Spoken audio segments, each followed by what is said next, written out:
श्री राम जय राम, जय जय राम, श्री राम जय राम, जय जय राम, श्री राम जय राम,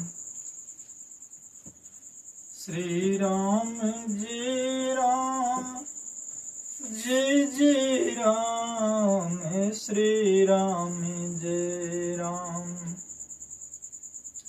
जय जय राम, श्री राम जय राम। रिझत राम स्नेह निसोते,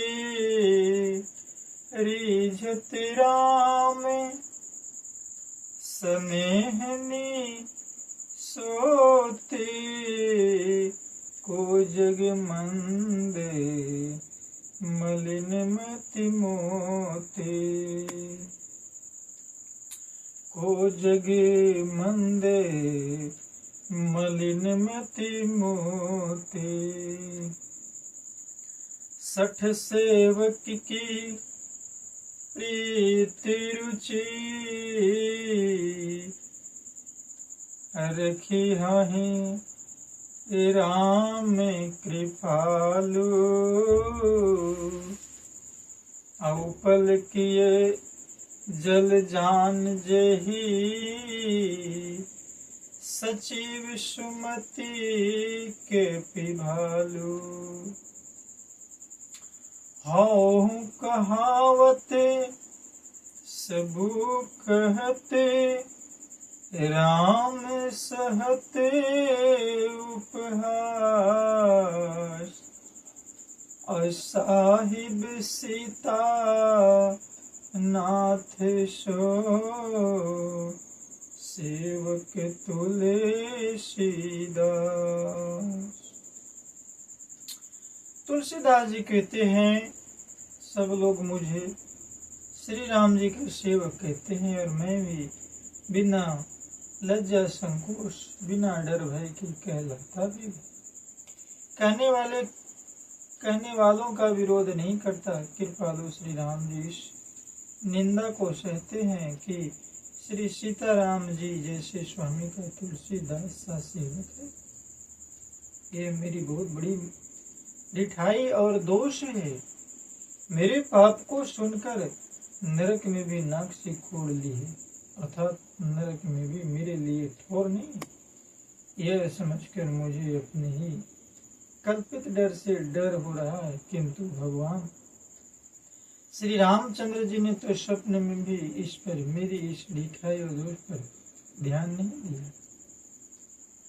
कथा कहती है कि परमात्मा के शरणागत हो जाने के बाद परमात्मा उस इंसान के अंदर, उस जीव के अंदर दोष दिखना बंद कर देते। अति बड़ी मोरी ढिठाई खोरी, आज सुनी अघे नरक हूँ ना के सकोरी, समुझी सहम मोही आप डरे अपने, और सो सुधी राम किन्हीं नहीं सपने। इस ब्रह्म मुहूर्त में कहते हैं कि वरम मेरे प्रभु श्री रामचंद्र जी ने तो इस बात को सुनकर, देखकर और अपने सुचित्र रूपी चक्षु से निरीक्षण कर मेरी भक्ति और बुद्धि की उल्टे सराहना, क्योंकि कहने में चाहे बिगड़ जाए, अर्थात मैं चाहे अपने को भगवान का सेवक कहता कहलाता है, परंतु हृदय में अच्छापन होना चाहिए। हृदय में तो अपने को उसका सेवक बनने योग्य नहीं मानकर पापी और दिन ही मानता हूँ, यह अच्छापन है।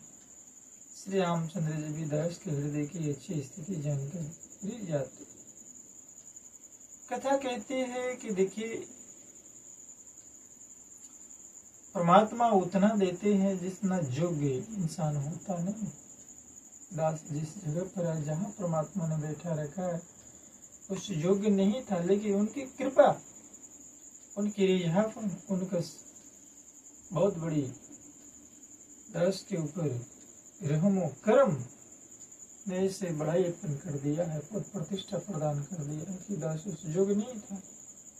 हे प्रभु, तो श्री राम कथा यही सिखाती है कि भक्त वत्सल होकर इंसान को इंसान से प्रेम की धारा में पिरोकर प्रेम व सत्कार से बढ़कर आगे बढ़े तो परमात्मा आवश्यकता से ज्यादा।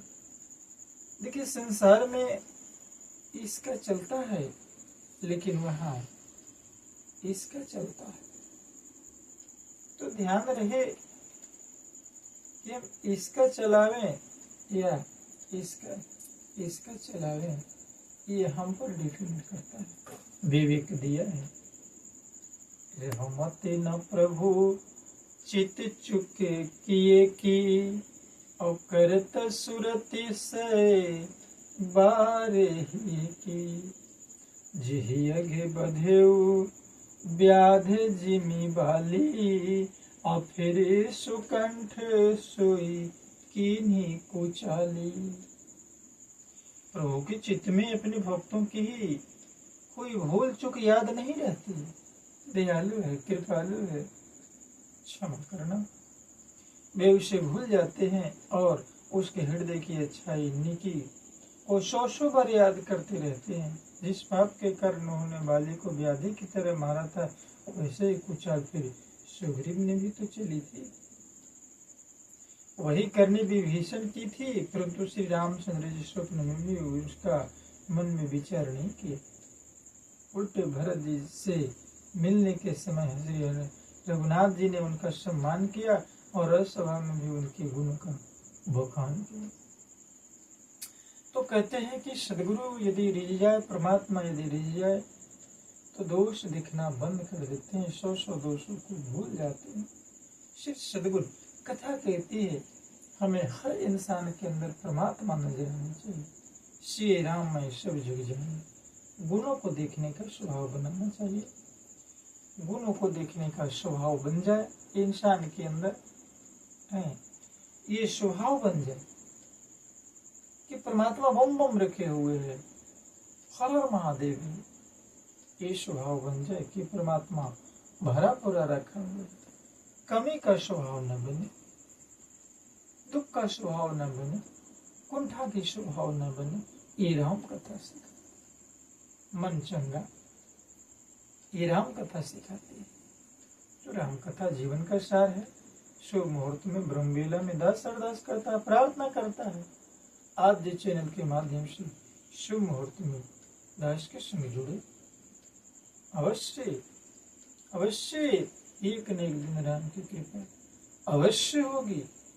तो इन चंद शब्दों से आज इस ब्रह्म मुहूर्त शुभ वेला में प्यार भरा धर्म निरंकार और जय जय श्री राम, जय जय श्री।